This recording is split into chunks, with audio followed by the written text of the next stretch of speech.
Okay, so good day everyone. For this time, we are to talk about the general principles of the local government law in the Philippines.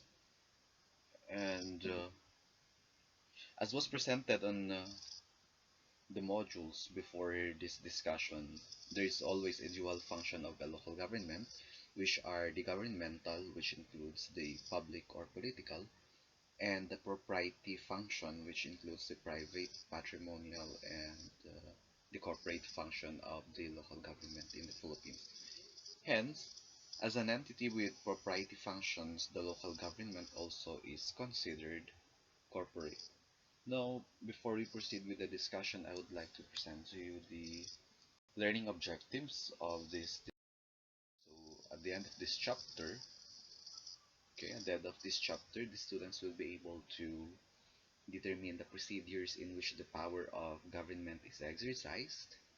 The students will be able to recognize the system of government practiced in the Philippines, as well as its implication in the different levels of government here in the country. And students will be able to analyze the legal existence of local governments as a corporate entity. So, first let us define what is a corporation. A corporation is an artificial being created by operation of law, having the rights of succession and the powers, attributes, and properties expressly authorized by law or incident to its existence. This is taken from Section 2 of the Corporate Code of the Philippines. Now, I would like you to take note of this underlined words or the red uh, lettered words. Artificial being created by operation of law. Now, before we proceed, I would like to uh, give everyone a background of what are persons or what are beings. Now, in the legal system in the Philippines, persons are divided into two, and these are the natural persons and the juridical persons. The natural persons are individuals or physical beings who exist in nature and are perceptible to senses, or we simply call this the human beings or men. As for juridical persons, these are entities formed by the association of men or human beings, which are artificial, fictitious, abstract, or could be known as moral persons. They have no physical existence but exist only in contemplation of law. Now, the former or the natural persons are products of procreation, while the juridical persons or artificial beings, in the case of this discussion, are the products of legal fiction. Moreover, it is a legal institution devised to confer upon individuals of which it is composed of powers, privileges, and immunities which they would not otherwise possess, the most important of which are the continuous legal identity or unity and perpetual or indefinite succession under the corporate name, notwithstanding successive changes by death or otherwise in the corporators or members. Now, since it is of a legal institution or a product of legal fiction, corporations are conferred to individuals, a group of men, a group of human beings. Now, this corporation has continuous legal identity or unity, notwithstanding successive changes. So, for example, taking into account the local government, or for example, in a municipality's context,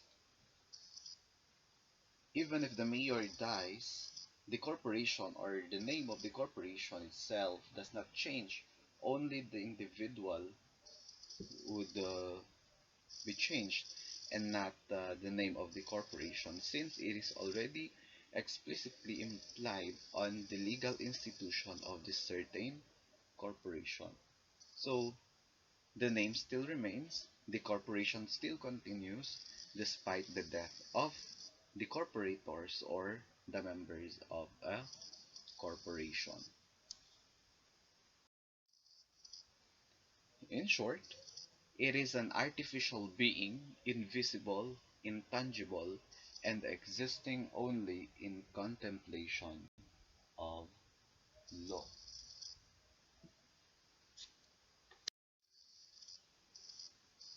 So now that we have discussed the definition of a corporation, we'll proceed on discussing the classifications of corporations. So we have three.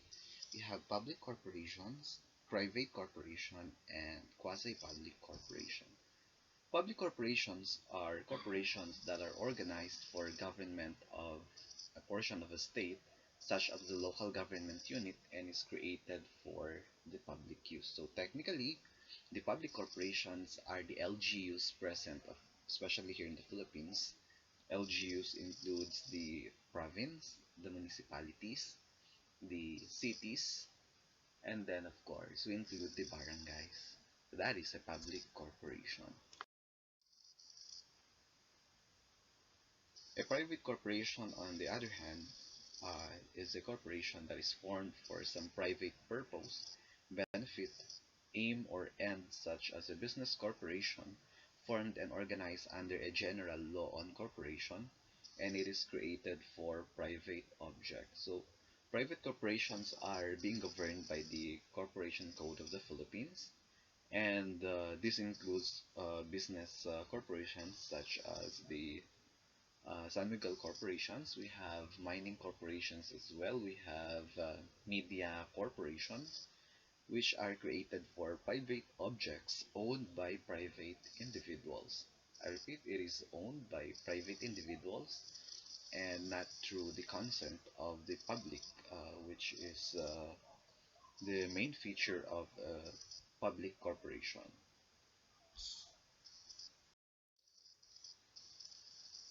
And lastly, we have here the third classification of corporations, the quasi-public corporation. And this is a private corporation that renders public service or supplies public wants, such as utility companies.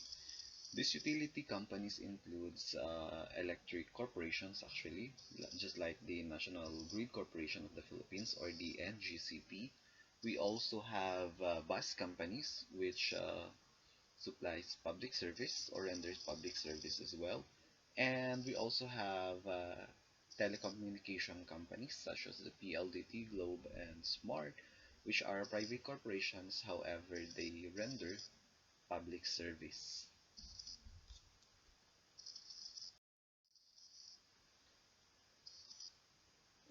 In a deeper discussion between public and private corporation presented to you on the table on your screens, we have here public corporations are established for the purposes connected with the administration of civil or local governments and the creation of the state either by general or special act, hence involuntary consequence of legislation. So we will be talking about these ones later on. For private corporations, these are created for private aim, gain, or benefits of its members, and is created by will of the incorporators with the recognizance of the state through the Securities and Exchange Commissions, as well as the Department of Labor and Employment and the Department of Trade and Industry, hence constitute voluntary agreement by and among the members thereof. So these are private corporations.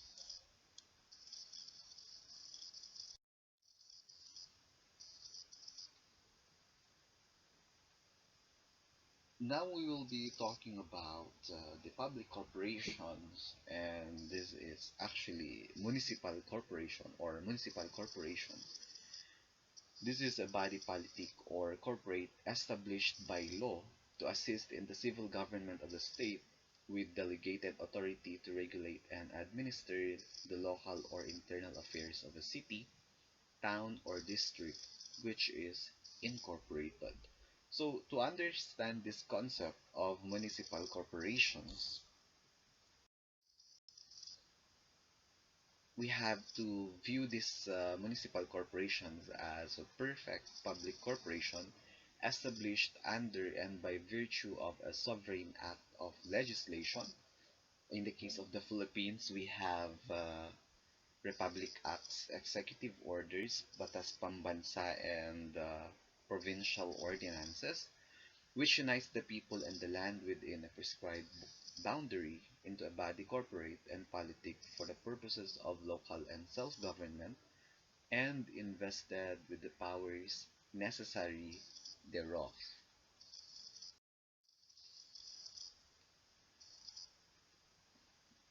To better understand the municipal corporations, let us take into account the elements of municipal corporations or the basis in creating or legislating municipal corporations.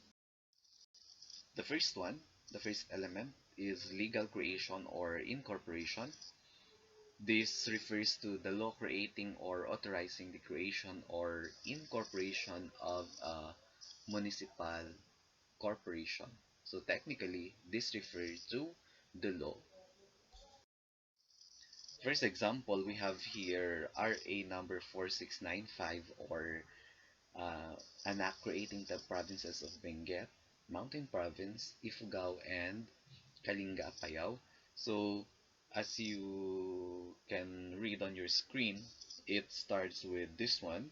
Be it enacted by the Senate and House of Representatives of the Philippine Congress assembled, since legal creation is part of the legislation process of the Congress of the Philippines, which is composed of the Senate and House of Representatives. It would always start this way for Republic Acts, for example. So, under Section 1, we have Mountain Province is hereby divided into four provinces to be known as Benguet, Mountain Province, Ifugao, and Kalinga Apayao. So, this is an example of legal incorporation or true legal creation of a municipal corporation.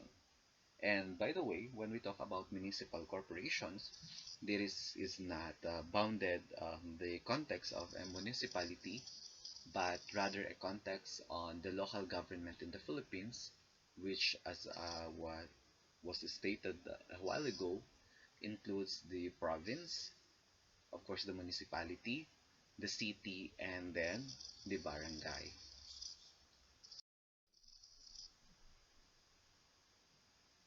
So another law on incorporation or legal creation of a municipal corporation is Republic Act number 2111, or an act creating the municipal district of Lamut in the Mountain Province, enacted last April 5, 1959.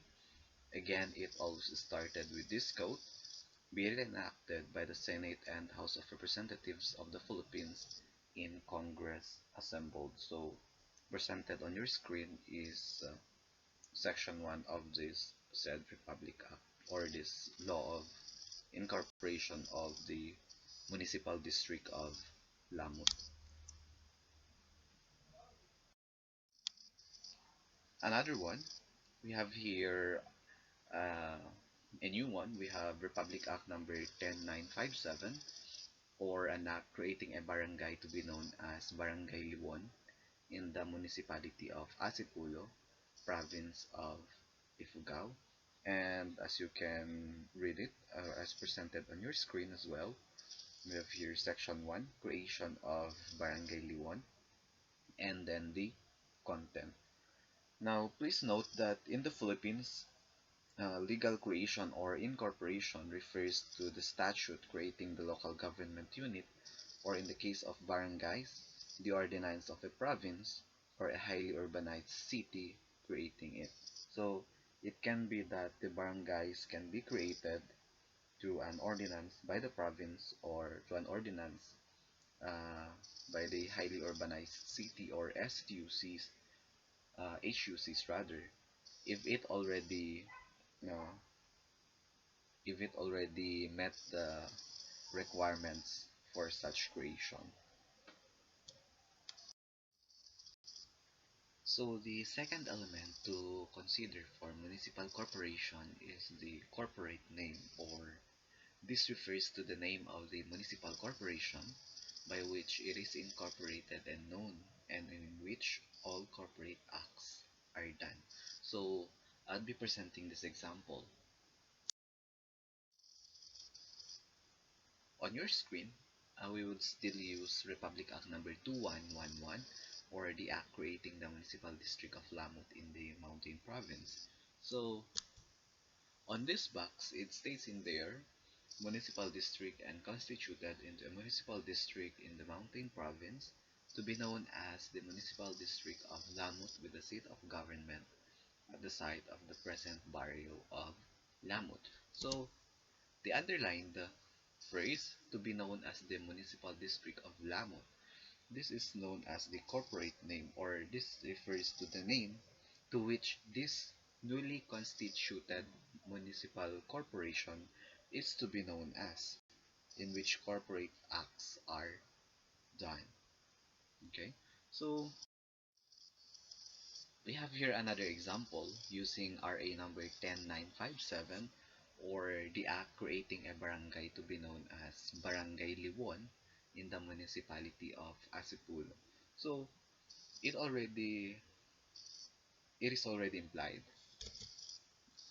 as you can see, or as you can read on the box given.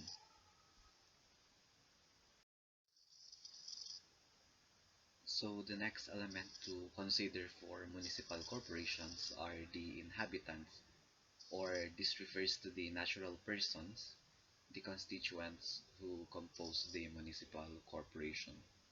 Please do note that it is for the civil government of the inhabitants and the regulation or administration of their local affairs that municipal corporations are constituted, or otherwise put, there would be no need for municipal corporations without inhabitants.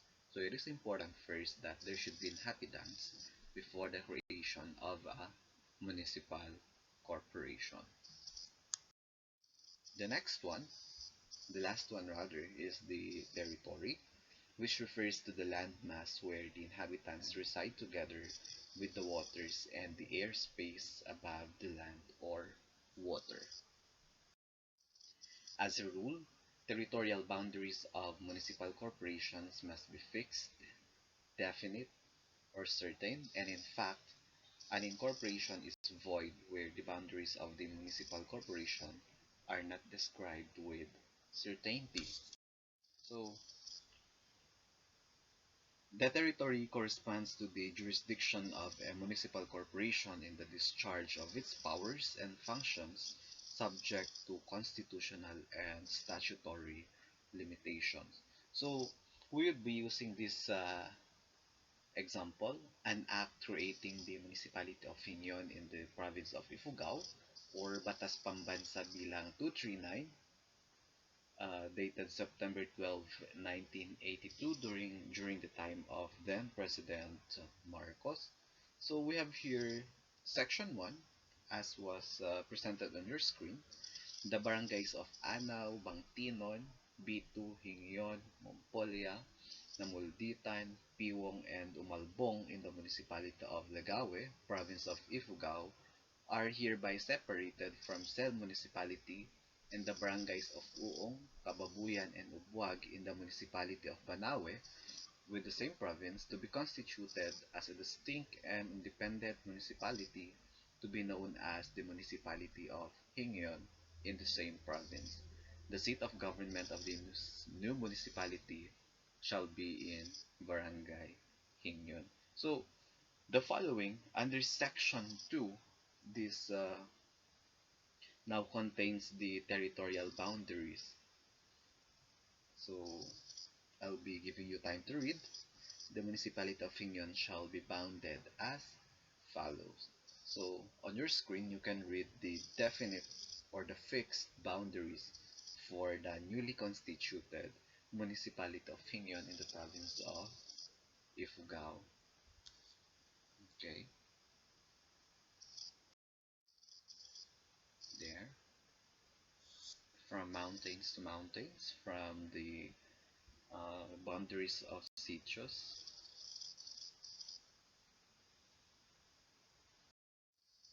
Okay, so with that, we would also know the distinction between governmental and propriety functions.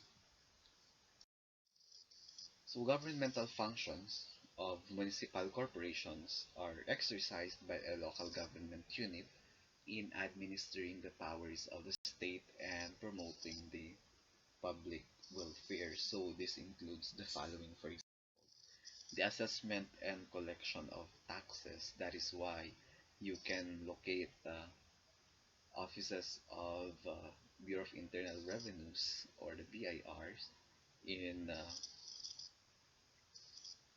the municipal offices.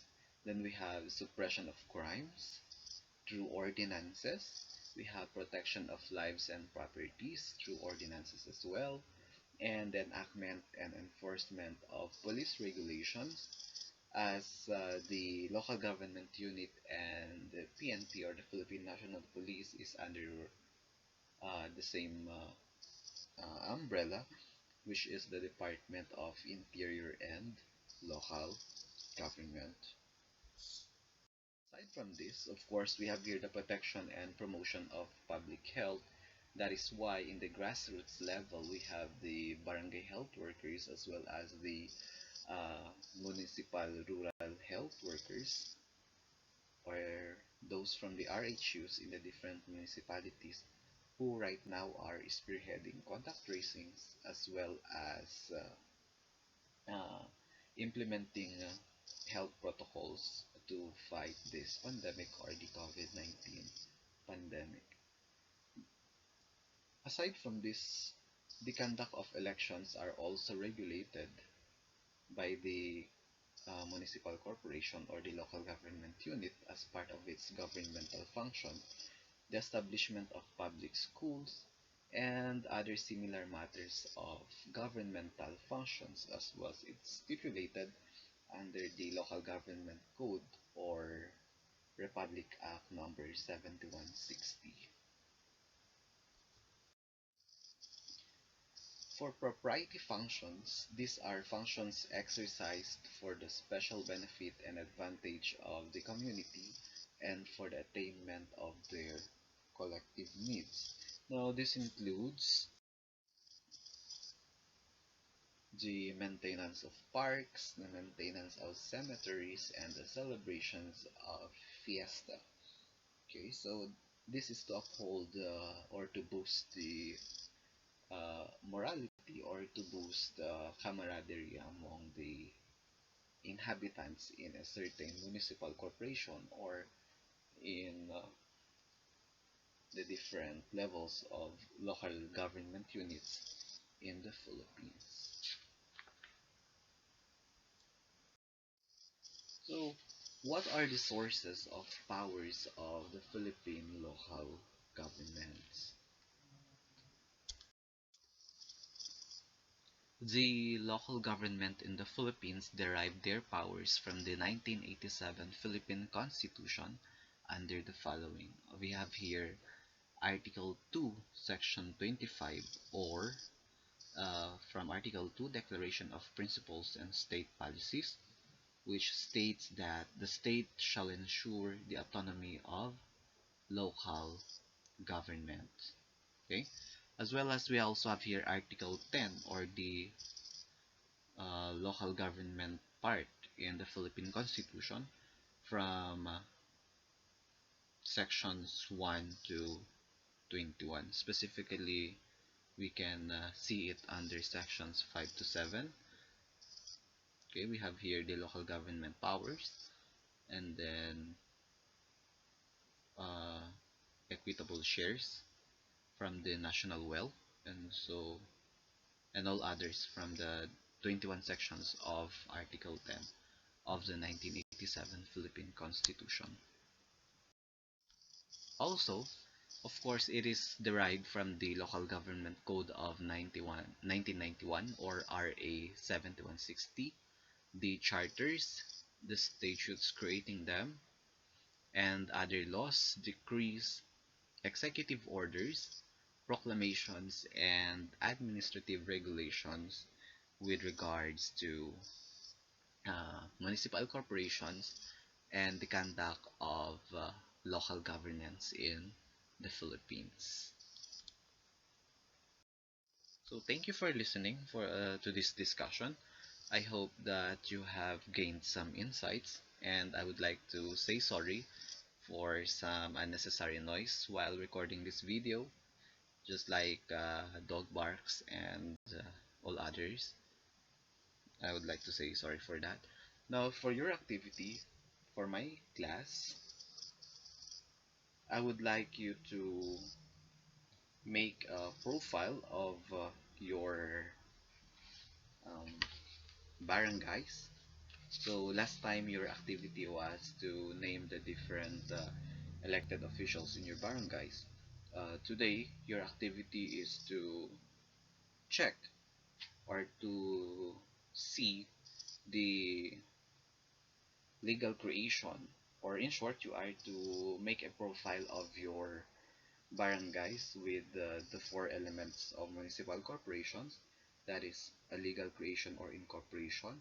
So please have a copy of the law or the statute or the ordinance creating your own barangay. So I would like you to take a look at the history of your own barangays. Okay, so that is one. History as well as the legal creation or the law creating your barangay.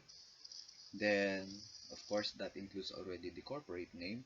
And I would like also to know the number of inhabitants in your barangay. So please check also the population.